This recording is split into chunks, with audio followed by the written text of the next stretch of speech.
मेरे प्रिय बच्चे, ये संदेश एक ऐसी धारा से निकला है जो मनुष्य की हताशा के बाद उभरे हुए सच्चाई और जीत को देखने के नजरिए से पनपा है। ये तुम्हारे पास पहुंचना इस बात का प्रमाण है कि अब बदलाव की घड़ी शुरू हो चुकी है। ये तुम्हारे पास पहुंचना इस बात का प्रमाण है कि अब तुम पहले जैसे बिल्कुल नहीं रहे। ये बदलाव अमूमन तब होता है जब मनुष्य पूरी तरह से टूट चुका होता है, या फिर तब जब उस पर चमत्कार तत्क्षण गिरना होता है। तुम ऐसी परिस्थिति में हो जहां ये दोनों ही स्थितियां तुम्हारे साथ मेल खा रही हैं। तो अब ये संदेश एक साधारण संदेश मात्र नहीं रहा, ये बन चुका है एक शक्ति से भरा हुआ स्रोत। जब तुम्हारे जीवन में प्रकट हुआ है तो इसे पूर्णतः अंत तक सुनना। किसी भी परिस्थिति में इसे बीच में छोड़कर जाने की या अनदेखा करने की भूल बिल्कुल भी नहीं करना। इसका आना प्रामाणिकता है तुम्हारे दिव्य होने की, प्रामाणिकता है तुम्हारे सुंदर होने की, प्रामाणिकता है तुम्हारे सफल होने की। याद रखो, जब फरिश्ते दिखाई नहीं देते तभी असली चमत्कार शुरू होता है। मनुष्य अक्सर उलझा होता है अपने विचारों में। तुम उलझे हुए हो अपने विचारों में। बार बार तुम्हारे भीतर एक प्रश्न उपजता है कि मेरे साथ कोई चमत्कार क्यों नहीं होता, आखिर परमात्मा मेरी क्यों नहीं सुन रहा। लेकिन सच्चाई बिल्कुल इससे अलग है। मैं हमेशा सुनता हूं, बस यकीन मानो जवाब वैसे नहीं देता जैसा तुम चाहते हो। कभी जवाब एक इंसान बनकर आता है, कभी एक थप्पड़ बनकर, कभी एक टूटन बनकर, और कभी एक ऐसी ताकत बनकर जो तुम्हें उठने पर मजबूर कर दे, कभी ऐसी जो तुम कभी समझ ना सको। ये परिवर्तन है, ये बदलाव है, किंतु होता है। याद रखो, फरिश्ते हमेशा पंखों के साथ नहीं आते। अक्सर वे थके हुए हाथ, कठोर शब्द या अचानक मिली समझ के रूप में भी आ जाते हैं। तुमने गौर किया है कि भीड़ में भी तुम कई बार अकेले हो जाते हो, और कभी कभी बिल्कुल अकेला होकर भी अंदर से मजबूत। अकेलापन तब नहीं आता जब आसपास लोग नहीं होते। अकेलापन तब आता है जब कोई तुम्हें समझ नहीं रहा होता।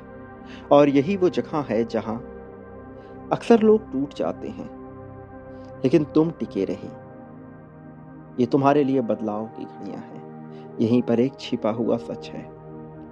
जब कोई साथ नहीं देता तब जिंदगी खुद तुम्हें उठाना शुरू करती है। उस वक्त तुम्हें लगता है कि सब कुछ छिन रहा है, पर असल में फालतू की चीजें हटाई जा रही होती हैं। तुमने कहानियां सुनी, कहानियों में फरिश्तों को सुना। वो फरिश्ते जो आसमान से उतरते हैं, जो हथियार रोकते हैं, दुश्मन गिरा देते हैं, पर असली जिंदगी में फरिश्ते ऐसे कार्य करते हैं जो तुम्हें बाद में समझ आता है। जब कोई तुम्हें छोड़कर चला जाता है, जब कोई धोखा देता है, जब कोई नीचा दिखाता है, उस वक्त लगता है कि आखिर मेरे साथ ही क्यों। पर समय के साथ तुम्हें समझ आता है, अगर वो रुक जाते तो तुम रुक जाते। कई बार फरिश्ते रास्ता आसान नहीं करते, बल्कि वे तुम्हें इतना मजबूत बना देते हैं कि रास्ते अब बिल्कुल भी मायने ही नहीं रखते। याद रखो, सच हल्का नहीं होता, सच बोझ बनता है जब तुम उसे ढोना नहीं सीखते। सच ये है कि हर कोई तुम्हारे साथ ईमानदार नहीं होगा, हर कोई तुम्हारी कद्र नहीं करेगा, हर कोई तुम्हें समझे ये जरूरी नहीं।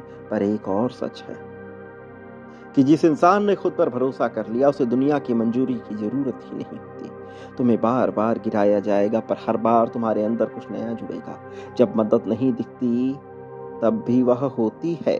कभी कभी तुम अकेले बैठकर सोचते हैं, कोई तो होता जो समझता, और उसी पल कोई चमत्कार नहीं होता, कोई आवाज नहीं आती, पर अगले दिन तुम थोड़ा और सहन कर पाते हो, थोड़ा और चुप रह पाते हो, थोड़ा और सच के साथ खड़े रह पाते हो। यही वो जगह है जहां फरिश्ते काम कर चुके होते हैं। उन्होंने समस्या नहीं हटाई, उन्होंने तुम्हारी रीढ़ सीधी कर दी। यकीन मानो, दर्द बुरा नहीं होता, दर्द संकेत होता है। दर्द बताता है कि तुम जिंदा हो, कि तुम्हारी आत्मा सोई नहीं है। जो इंसान हर दर्द से भागता है वो कभी गहरा नहीं बन पाता, और जो दर्द को समझ लेता है वो दूसरों को चोट नहीं देता। दुनिया को सबसे ज्यादा मजबूत लोगों की नहीं, समझदार लोगों की जरूरत हो। याद रखो, तुम्हारे जीवन में उम्मीद की घड़ियां आई हैं, और उम्मीद तब नहीं पैदा होती जब तुम गिर पर सब कुछ भूल जाते हो। उम्मीद तब पैदा होती है जब तुम गिरने के बावजूद भी खुद को छोड़ते नहीं, जब तुम जानते हो कि कोई तुम्हारा उपहास करे या ना करे, तुम इससे ऊपर उठ चुके हो। उम्मीद तब आती है जब तुम समझ जाते हो कि मैं अकेला नहीं हूं, मैं बस अभी तैयार हो रहा हूं। अगर तुम्हें लगता है कि तुम्हारा साथ कोई नहीं दे रहा, कोई फरिश्ता तुम्हारे साथ नहीं है, तो एक बात याद रखना, जिस दिन तुम टूटे हुए इंसान को बिना फायदा देखे सहारा दोगे, उसी दिन तुम खुद भी किसी के लिए फरिश्ते बन चुके होगे। और ये चमत्कार है, यकीन मानो तुम्हारे साथ चमत्कार घटित हो रहा है। फरिश्ते तुम्हारे जीवन में हैं, वो भी प्रतीक्षा में हैं, तुम्हारी सहमति मंजूरी की। और यह हो रहा है मेरे प्रिय, इसमें घबराने जैसी कोई बात नहीं है। ये बदलाव तुम्हारे लिए तीव्रता के साथ हुआ है, ये बदलाव तुम्हारे पास हुआ है। तो क्या तुम तैयार हो इस बदलाव के लिए? तुम्हें तैयार होना होगा मेरे प्रिय बच्चे, क्योंकि चमत्कार तुम्हारे साथ होने वाला है, और ये बहुत बड़े पैमाने पर होगा। अभी नहीं हुआ तो होगा नहीं, इस भूल में ना रहना। बड़े ही दिव्य रूप में होगा, बड़े ही भव्य रूप में होगा, तुम्हारी सोच से बढ़कर होगा। लेकिन उसके लिए तुम्हें बांटना होगा, क्योंकि बांटना इस संसार की एक नित्य क्रिया है जो तुम्हें करनी होती है मेरे प्रिय बच्चे। तो बांटो, बिना देरी के बांटो। प्रेम, धन, संपत्ति, समृद्धि, खुशहाली, सुकून के लिए बांटो। संख्या 1111 लिखकर अपनी जीत की पुष्टि करते हुए बांटो। संख्या 51,000 के क्रम में बांटो। तुम बांटते हो और तुम पाते हो, यही नियम है। आभार व्यक्त करो इसी पल में, उद्धार की भावना के साथ। प्रेम, धन, संपत्ति, समृद्धि के लिए आभार। इस संदेश का, इस वाणी का संदेश वाहक का, और आभार सब बदल देगा। जीत का चमत्कार होगा मेरे प्रिय। मेरे आने वाले संदेशों की प्रतीक्षा करना, मैं अवश्य आऊंगा तुम्हारा मार्गदर्शन करने, तुम्हें जीत दिलाने, जीत की राह में तुम्हें सर्वोत्तम ऊंचाइयों तक लेकर जाने के लिए। सदा सुखी रहो, तुम्हारा कल्याण हो, यही सच्चाई है।